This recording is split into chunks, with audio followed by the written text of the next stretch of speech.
Hello friends, this is a clarification video on my last video on the subject जो CGE GIS 1980 के ऊपर मैंने पहले बनाया था। काफ़ी लोगों जो ने उसके ऊपर एक पूछा था कि सर कैलकुलेशन के अंदर कुछ अभी भी डाउट्स हैं, तो इस पर्टिकुलर वीडियो के अंदर सिर्फ कैलकुलेशन कर रहा हूँ। तो यहाँ पे एक बात देखिए कि हर 3 महीने के अंदर मिनिस्ट्री ऑफ फाइनेंस एक टेबल निकालता है, table of benefit CGE GIS के ऊपर। ये एक टेबल ये आई है जिसके अंदर वो लोगों के बारे में कंट्रीब्यूशन है जो लोग थ्रू आउट 10 रुपीज़ के हिसाब से 10 रुपीज़ के मल्टीपल में करते हैं, ठीक है। और 1990 के बाद जिन्होंने 15 रुपीज़ के हिसाब से कंट्रीब्यूशन किया है। मैक्सिमम लोग जो आएंगे वो इस कैटेगरी के अंदर आएंगे, यानी कि आज जो हम अगर करते हैं तो ग्रुप सी जो है वो करता है 30 rupees, again multiple of 15। Group B जो करते हैं वो करते हैं 60 रुपीज़, और ग्रुप ए जो करते हैं वो करते हैं 120 रुपीज़। आप देखिए सारे के सारे अमाउंट जो हैं वो 15 के मल्टीपल में हैं। तो हमें जब कैलकुलेशन करनी है तो हमें ये टेबल यूज करनी है। इसके साथ साथ एक और टेबल भी आती है, उन लोगों के लिए है जिन्होंने थ्रू आउट 10 रुपीज़ के हिसाब से कंट्रीब्यूशन कर रखा है। हम इस कैटेगरी में नहीं आते हैं। हमारे लिए जो यूजफुल है वो ये वाली टेबल है। ये वाली टेबल को यूज करेंगे, और ये जो आपकी वैल्यू है ये वैल्यू 15 रुपीज़ की वैल्यू है। ध्यान रखिए, फिर बोल रहा हूं, ये जो वैल्यू है वो 15 रुपीज़ की वैल्यू है।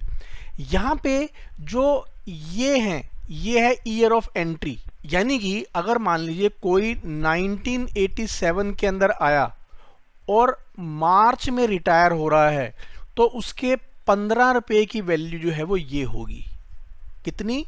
27,523.25। अगर कोई 2000 में आएगा तो मार्च में रिटायर हो रहा है तो उसकी वैल्यू आज के दिन में 15 रुपए कितनी होगी? 714847। आई थिंक ये अभी आपको क्लियर हो गया होगा कि ये वैल्यू 15 रुपीज़ की है। कैलकुलेशन कैसे करते हैं अभी मैं बताता हूँ। ये एग्जाम्पल लेके करते हैं। ये मिस ज्योति हैं, CSS में ज्वाइन किया है इन्होंने 15 मई 1987 को एज ए LDC, जिसको आज आप JS से बोलते हैं, ग्रुप सी के अंदर। प्रमोट हुई UDC 12 जुलाई को 1993 को, और ग्रुप बी के अंदर एज ए असिस्टेंट, जिसको आज आप ASO बोलते हैं, ये आई 23 सितंबर 2002 को। सेक्शन ऑफिसर बनी 15 मई 2013 को। अब ये रिटायर हो रही हैं 31 मार्च 2020 को। तो कहता चेक करिए कि इनको कितना अमाउंट मिलेगा। तो चेक करते हैं कितना अमाउंट मिलेगा। सबसे पहले आप ये 6 चीज़ें जरूर करिए कि मुझे नोट कर लिखनी है कि ग्रुप क्या है, डेट ऑफ अपॉइंटमेंट क्या है, डेट ऑफ एनरोलमेंट या अपग्रेडेशन इन CGE GIS कैसे। ये क्या होता है? ये होता है कि आप साल में किसी भी डे के ऊपर आए, आपका एनरोलमेंट 1 जनवरी को ही पॉसिबल है। अगर सपोज करिए आप साल के अंदर 2 जनवरी को भी आए हैं, 2 जनवरी 1987 को भी आए हैं, तो भी आपका एनरोलमेंट कब होगा? 1 जनवरी 1988 से होगा। कितना कंट्रीब्यूशन किया और 15 रुपए की वैल्यू क्या है टेबल के हिसाब से, और उसके हिसाब से आपकी वैल्यू क्या है, टोटल कंट्रीब्यूशन की वैल्यू क्या है। तो इसको अब स्टार्ट करते हैं। देखिए कि ये जो आई हैं वो आई हैं 15 मई 1987 को एज ए ग्रुप सी। तो इनका सबसे पहला ग्रुप क्या है? ग्रुप सी है। इसके बाद डेट लिखनी है। डेट ये मई 1987 को आई हैं, इसका मतलब इनका एनरोलमेंट जो होगा 1 जनवरी 1988 को, क्योंकि साल के बीच में आई हैं इसलिए एनरोलमेंट ऐसा होगा। अगला हमें चेक करना है कि इन्होंने कंट्रीब्यूट कैसे किया। सिंस ये ग्रुप सी के अंदर आई थी तो इनको 30 रुपीज़ देने पड़े होंगे उस वक्त। ओके, अब हम बात करते हैं टेबल की। टेबल में देखते हैं कि 1 जनवरी 1988 के हिसाब से इनकी टेबल की वैल्यू क्या है। तो 1988 से अगर कोई आया है तो मार्च में रिटायर हो रहा है, तो अमाउंट कितना आ रहा है? अमाउंट आ रहा है ये वाला। मैं इसको और थोड़ा बड़ा करके दिखा देता हूँ, आपको क्लियर हो जाएगा। 25,346.68। मैं फिर बोल रहा हूँ, ये जो वैल्यू है वो 15 रुपीज़ की वैल्यू है। तो हमने देखा अभी टेबल के अंदर से कि ये टेबल के अंदर जो वैल्यू है वो वैल्यू कितनी है, ये है।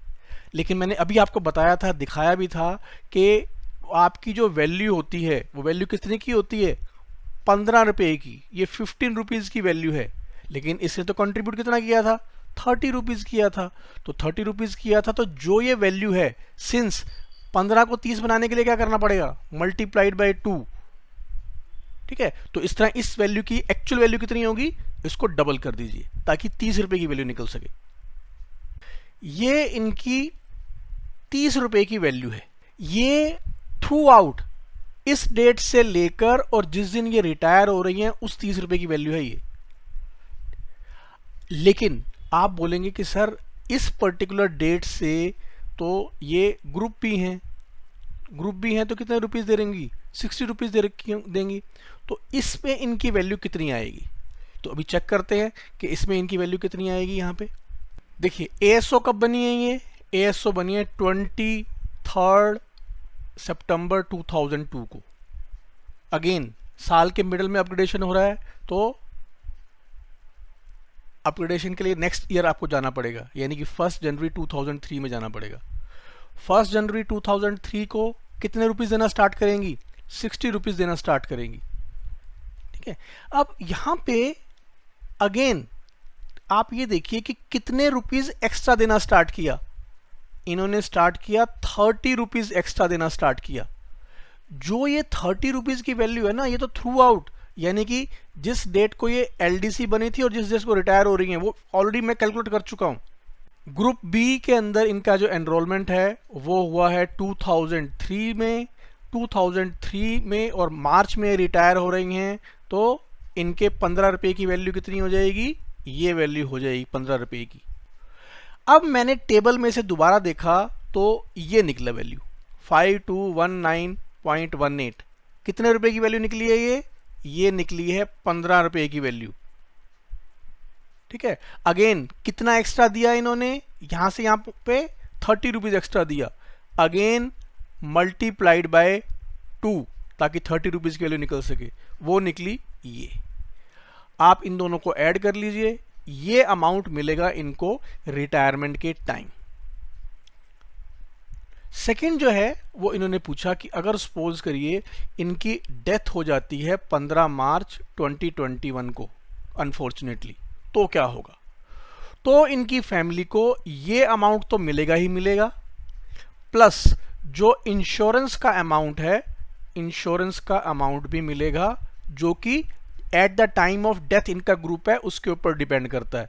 At the time of death इनका क्या था, ग्रुप बी था, क्योंकि सेक्शन ऑफिसर भी ग्रुप बी ही होता है।